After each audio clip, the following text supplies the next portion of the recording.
Reza Zulailiyah, 24 tahun, warga desa Babadan, Kecamatan Pace, Kabupaten Nganjuk ini, mengalami depresi karena terus memikirkan keberadaan bayi yang baru dilahirkannya tidak dalam pelukannya. Sedangkan Sopiah, 53 tahun, ibu kandung Reza, hanya bisa mengelus dada dan meyakinkan pada Reza akan berusaha mencari orang yang membawa cucunya itu kembali di pelukan Reza. Menurut Sopiah, sekitar 3 minggu lalu Reza melahirkan anak pertamanya di RSD Nganjuk dengan total biaya sekitar 4 juta rupiah. Sementara saat Reza hamil muda, ada seorang penjual sayur keliling yang juga bernama Sopiah, kenal dengan Reza dan sempat menawarkan kepada Reza bahwa ada orang yang mau merawat anaknya dan akan mengganti biaya di rumah sakit. Dan akhirnya Sopiah, si penjual sayur yang mengetahui Reza melahirkan, langsung mendatangi rumah sakit untuk memberikan uang sebesar 4 juta rupiah kepada Sopiah, ibu Reza, sebagai pengganti biaya kelahiran sesar. Reza dan ibunya mengaku keberatan, namun si penjual sayur tetap saja membawa bayi tersebut untuk diberikan kepada si pemesan bayi. Setelah itu, Reza pulang dari rumah sakit dan mengalami depresi dan terus menangis meminta anaknya untuk dikembalikan. Ceritanya gimana, Bu? Kok bisa dibawa orang, Bu? Dibawa orang di rumah sakit, terus diambil, dibawa pulang kemana, enggak tahu. Enggak Ya. cerita di mana enggak cerita. Yang ambil itu siapa, Bu? Mbak Sopiah kali Mbak Likah. Ya, itu apa saudara Ibu itu gimana, Bu? Sanes. Bukan ya? Bukan. Terus kok bisa diambil? Apakah Ibu pernah ada hitung-hitungan atau bagaimana? Tidak ada sama sekali, Bu, ya? Formulanya seperti apa, Bu?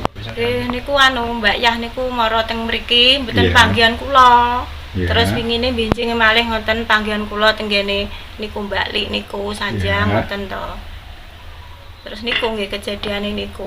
Ngomong-ngomongnya ngomong gimana, Bu, maksudnya? Nggih wonten sing adopsi anake. Ada yang adopsi anaknya gitu. Terus nggih kalih kula nggih sanjang masih niku wau ngoten to. Ibu terima enggak anaknya cucunya diadopsi itu, Bu? Dan sejatinya nggih enggak terima, Pak. Enggak terima. Enggak kula. Enggak tega ya. Nggih. Nah, terus keinginannya gimana, Bu? Keinginan panjenengan, Bu? Keinginane nggih saged to nggih dibeta mantuk mriki malih ngoten lho, Pak. Cucunya diminta kembali, Bu, ya. Nggih. Iya, iya. Bu, apakah ada transaksi dengan Bu Sopiah tadi, Bu? Napa? Ada transaksi, maksudnya ada mungkin pemberian uang atau bagaimana dari Bu niku nggih Sopiah? pemberian uang nggih saknalika teng rumah sakit niku wau to. Oh, waktu di rumah sakit Ibu Nggih, diberi nggih, uang. nggih. Ibu ngerti uang itu untuk apa, itu ngerti, Bu?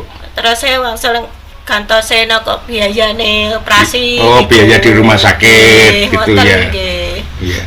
Terus waktu dibawa itu apakah Ibu lepaskan atau Ibu gandoli gitu, Bu? Nggih asline nggih kula sing gandoli mboten naik kelas, Pak. Asline Oh, nggih tetep mangga mboten naik nggak kelas. boleh ya, Bu, asline, ya? nggih. Iya, iya. Berarti Ibu tidak tahu menahu ya soal uang itu, cuma diberi itu. Diberi itu Ibu Mbak tidak. ya. Oh, gitu. Cuman diberi saja gitu, Bu, nggih. Iya, sudah berapa lama, Bu, cucunya Ibu dibawa sama orang tersebut, Bu? Nggih 24 hari. 24 hari, Bu, ya.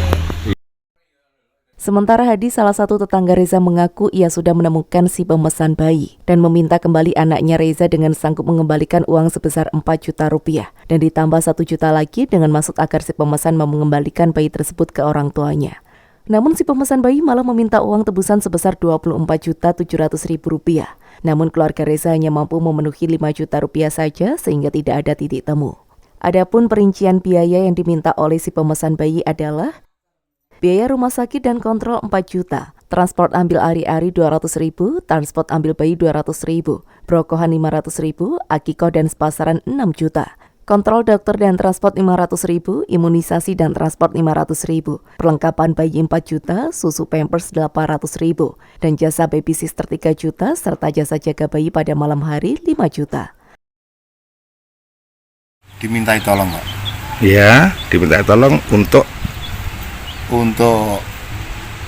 meringankan suatu beban yang dihadapi terkait dengan masalah yang menimpa. iya, permasalahannya bagaimana, Pak? Permasalahannya itu Bu Sopiah punya anak perempuan. Iya. Dia lahir di luar nikah, bapaknya nggak tanggung jawab.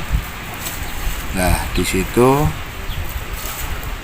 melahirkan seorang bayi perempuan, terjadi nggak tahu tanggalnya berapa, saya tadi nggak tanya, melahirkan di rumah sakit.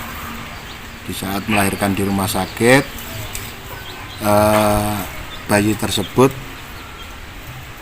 nggak tahu apa ada transaksi atau tidak. Yang jelas bayi itu sekarang tidak berada di rumah yang melahirkan atau tidak ada dalam pelukan ibunya.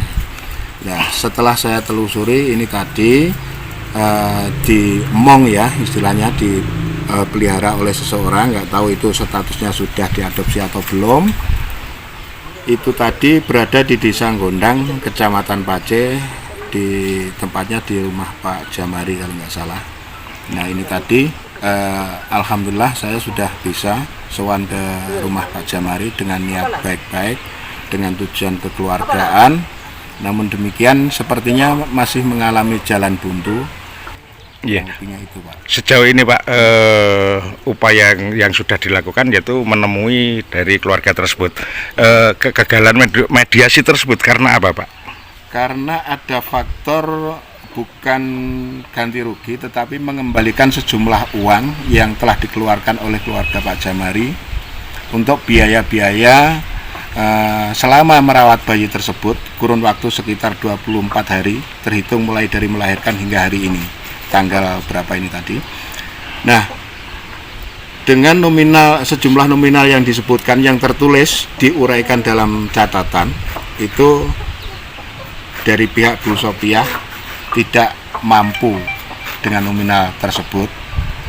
Maka kalaupun bicara tentang kemampuan Bu Sopiah hanya kisaran 5 juta kalaupun mengembalikan biaya merawat bayi selama 24 hari tadi. Sementara Sopiah, si penjual sayur, saat ditemui sejumlah media mengaku tidak mau dikonfirmasi. Dari Nganjuk, Ahmad Syarani melaporkan.